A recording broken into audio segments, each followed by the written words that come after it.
वित्त मंत्री निर्मला सीतारमण ने मोदी सरकार के दूसरे कार्यकाल का तीसरा बजट पेश किया। इस बार आम जनता को टैक्स और रोजगार के मोर्चे पर काफी उम्मीदें थी, लेकिन उनके हाथ मायूसी ही मिली। आयकर स्लैब में कोई बदलाव नहीं किया गया। हालांकि रेलवे और शिक्षा को लेकर वित्त मंत्री ने पिटारा खोल दिया। आइए जानते हैं इस बार के बजट में किसको क्या मिला। बजट की बड़ी बातें। इंफ्रा सेक्टर में डायरेक्ट निवेश नियम आसान। अफोर्डेबल हाउसिंग पर ब्याज की छूट 1 साल तक बढ़ी। पीएफ देर से जमा होने पर कोई डिडक्शन नहीं। जीएसटी प्रक्रिया और आसान बनाने पर काम होगा। पुराने 400 नियमों की समीक्षा करेंगे। 1 अक्टूबर से नया कस्टम ड्यूटी ढांचा।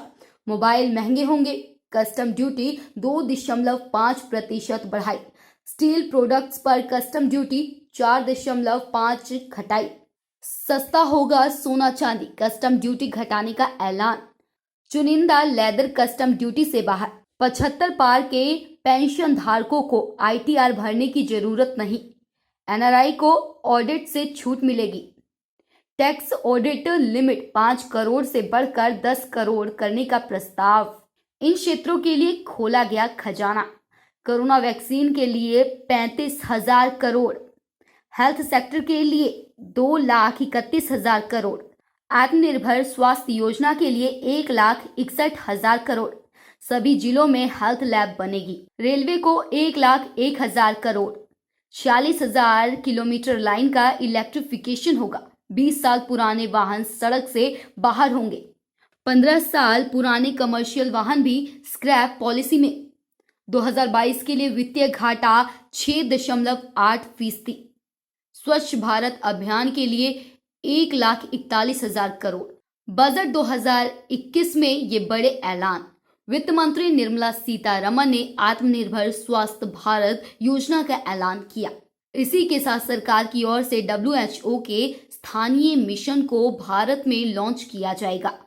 स्वच्छ भारत मिशन को आगे बढ़ाने का ऐलान किया गया, जिसके तहत शहरों में अमृत योजना को आगे बढ़ाया जाएगा।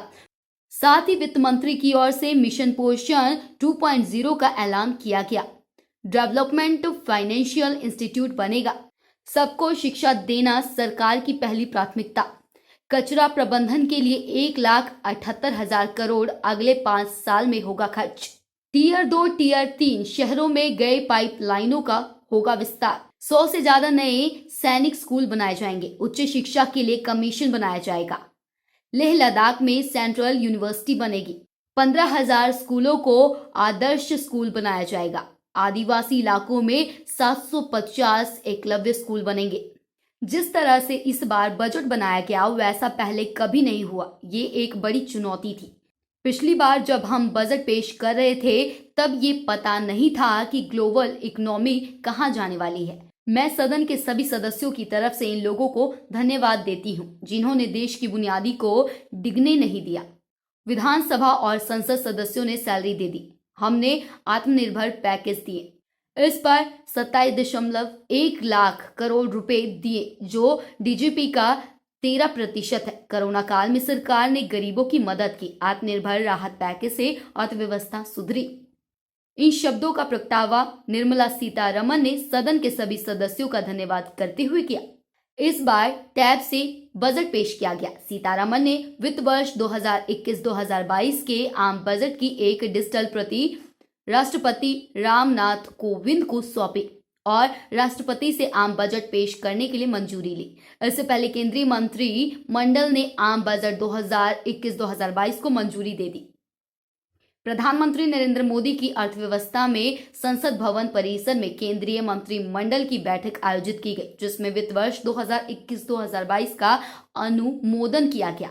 बैठक में हिस्सा लेने प्रधानमंत्री नरेंद्र मोदी, केंद्रीय मंत्री अमित शाह और स्वास्थ्य मंत्री डॉक्टर हर्षवर्धन भी संसद भवन में पहुंचे। इस बार संसद में बजट पारंपरिक बही खाते की जगह टैब से पेश किया गया। इस बार का बजट पेपरलेस है। बजट की सॉफ्ट कॉपी ऑनलाइन उपलब्ध होगी। भारत के आत्मविश्वास को उजागर करने वाला है और साथ ही दुनिया में एक नया आत्मविश्वास भरने वाला है। आज के बजट में आत्मनिर्भरता का विजन भी है और हर नागरिक, हर वर्ग का समावेश भी है। हम इस बजट में जिन सिद्धांतों को लेकर चले हैं वो हैं ग्रोथ के लिए नए अवसरों, नई संभावनाओं का विस्तार करना, युवाओं के लिए नए अवसरों का निर्माण करना, मानव संसाधन को एक नया आयाम देना, इंफ्रास्ट्रक्चर निर्माण के लिए नए नए क्षेत्रों को विकसित करना, आधुनिकता की तरफ आगे बढ़ना, नए सुधार लाना। साथियों, नियमों और प्रक्रियाओं को सरल बनाकर आम लोगों के जीवन में ईज ऑफ लिविंग को बढ़ाने पर इस बजट में जोर दिया गया है। Bureau report, I watch Punjab TV.